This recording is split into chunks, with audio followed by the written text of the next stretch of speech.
But your point is valid. You took an oath to the Constitution. Isn't it unconstitutional to say you cannot exercise your carrying license?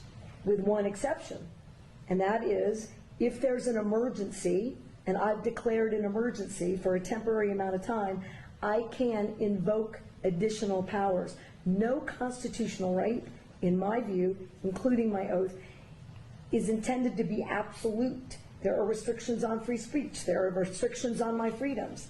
In this emergency, this 11-year-old and all these parents who have lost all these children, they deserve my attention to have the debate about whether or not in an emergency we can create a safer environment.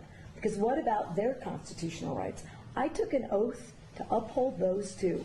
And if we ignore this growing problem without being bold, I've said to every other New Mexican, your rights are subrogated to theirs. And they are not, in my view.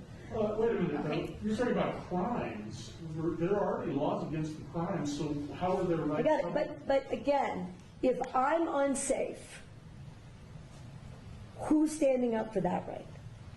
If this climate is so out of control, somebody should do something. I'm doing as much as I know to do. Madam Governor, Yep. do you really think that criminals are going to hear this message and not carry a gun in Albuquerque on the streets for 30 days? No. But here's what I do think. It's a pretty resounding message